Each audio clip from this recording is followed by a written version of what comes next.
Hello, everybody. This week I wrote about Parshat Korach, and Korach contains a very famous story of betrayal and what happens when you cross God frivolously.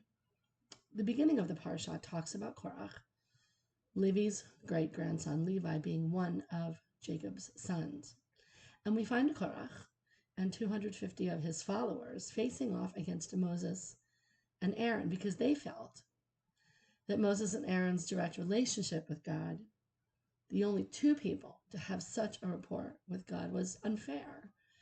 So why did Moses and Aaron enjoy this special relationship with God and they, Korach and his followers, could not? They claim that Moses and Aaron were basically hugging all the holy for themselves. After all, Korach and his followers were members of the tribe of Levi. They had sacred responsibilities, but they were not permitted to interact directly with God, even though their responsibilities were special and specialized and prescribed by God directly. So for those of you who remember the story, Korach and his followers were allowed to test their theory that they were able to offer the same kind of holy connection as Moses and Aaron, but they were wrong. So after they tested God by laying incense on their own fire pans in an attempt to woo God and prove themselves, they were summarily swallowed up by the earth in a great hole which opened up and covered them. And their followers were incinerated by this tunnel of fire that just spewed forth from the tent of meeting. This is not a fitting way to face God, not at all. But this week, at our Torah service, we read from the end of the Parsha. After the great hole had sucked up Korach and his friends, and after the fire had burned up their families. And we learn then a second time about the Pidyon Haben, the redemption of the firstborn, and the role of the tribe of Levi. That's the section that we read in our services this past week. So the Torah says, the first male issue of the womb of every human being, of every being, human or beast, that is offered to Adonai shall be yours. But you shall have the male firstborn of human beings redeemed, and you shall also have the firstling of impure animals redeemed. Take as their redemption price, from the age of 1 month up, the money equivalent of 5 shekels by the sanctuary weight, which is 20 gerahs. So humans had a choice. They could have committed their firstborn sons to temple service, but then that role was taken over by the Levites, and they maintained that role. So here's another interesting fact regarding the firstborn. The first of every kosher, pure animal could not be redeemed. They were given to the Levites for food, the tribe responsible for the workings of the temple outside the priesthood, the tribe that Korach and his followers were members of. But it's in this part of the Parsha that we read this week that we learned that the tribe of Levi would be left out of the assignment of land when the Israelites entered the Promised Land. Instead, they have the honor of being the keepers of the Mishkan, the movers, the people who set it up and broke it down, the helpers of the priests. And in return, they were supported by the people. They were supported with sacrifices that were made in the offerings, such as the firstborn of each flock of animals. Now, the Torah says, all the sacred gifts that the Israelites set aside for Adonai, I give to you, to your sons and to your daughters that are with you, as a due for all time. And to the Levites, I hereby give all the tithes in Israel as their share in return for the services that they performed, the services of the tent of meeting. So why do we think that Korach and his followers were so dissatisfied with their role as the keepers of the Mishkan? After all, God had created a great honor for this tribe.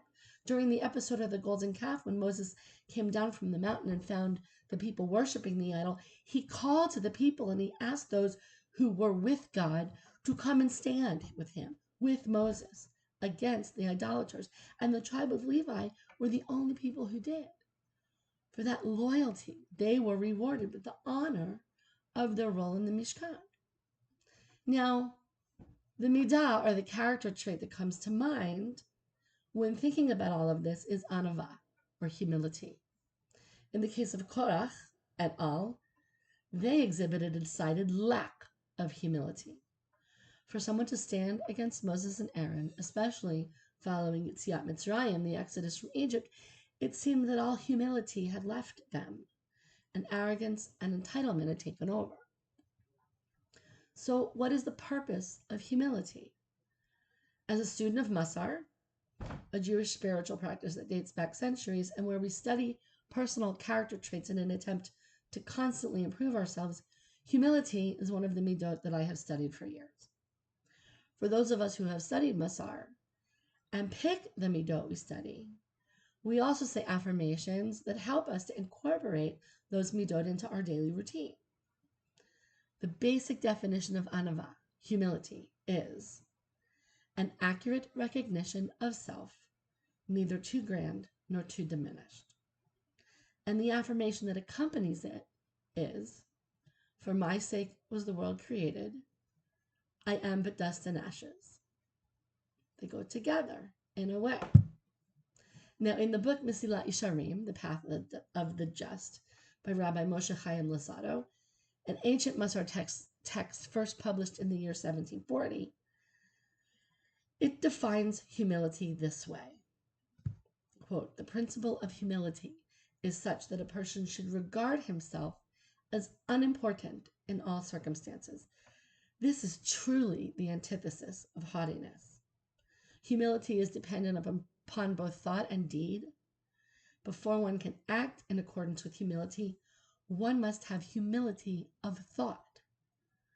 When we are humble of thought, we realize that we do not have any superiority among others, and we all have natural faults that we live with, regardless of the perfection that we may have believed that we have achieved. So Rabbi Luzzatto continues, there is no such thing as a wise person who does not err, and who does not need to learn from his peers. And quite often, he will learn from his students. Now, there are several references to the trait of humility in the Tanakh. Kohelet, Ecclesiastes 7:20, it is written, for there is not one good man on earth who does what is best and doesn't err. Pirkei Avot, the wisdom of the fathers, 2:8. Rabbi Yochanan ben Zakkai used to say, if you have learned much Torah, do not claim credit for yourself, because for such a purpose were you created. And from Mishnah Soda 5b, part of the Talmud, our sages of blessed memory have said, how great are those who are lowly in spirit. For when the Beit HaMikdash was in existence, a person would sacrifice a burnt offering and would be credited for a burnt offering. He would sacrifice a meal offering and he would be credited for a meal offering. Yet he who is humble in mind is considered as if he had sacrificed all of the offerings possible. Praise is given to the lowly in spirit, for they possess humility in their hearts and thoughts. So, how do we acquire humility? The ability to take enough space for ourselves while leaving room for others. Rabbi Luzzatto says that we require habit and contemplation. Now, I can remember a time where, probably by my own design, when I walked into a room, I either intentionally or unintentionally attempted to take up the entire room. Now, whether it was insecurity, which I suspect it was, or just the need for attention, which is a very strong possibility, I always strove to be the brightest bulb in the room. And it took a while, many years in fact, but I learned that I don't need to do that. One of the things we learn about Moses as we read and study the Torah is that Moses possessed extreme humility. From the beginning, in his first encounter with God, Moses did not believe that he was the right person to save our people. And he tried to convince God that, especially since he had a speech impediment, he was not worthy of being God's choice. All through the Torah, we read how Moses prostrated himself, fell on his face, begged for mercy for his people, and generally made himself into that lowly person so that he could demonstrate his humility in the face of this power that was so much mightier than he. This redeeming power saw something special in Moses, something he himself did not see.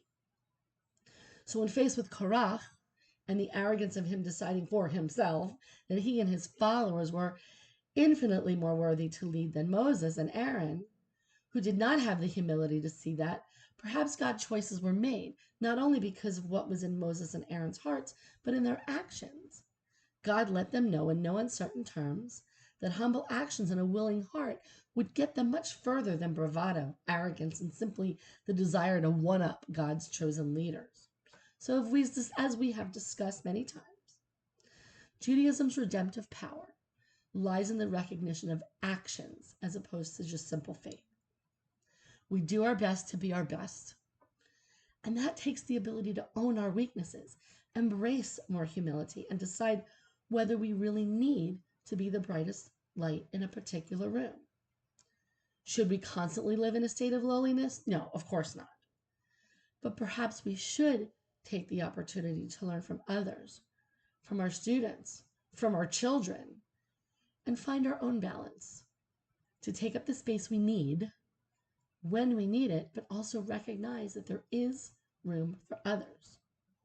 So don't fall into the pit and let the earth cover you up. You're all too much too special for that. Thank you.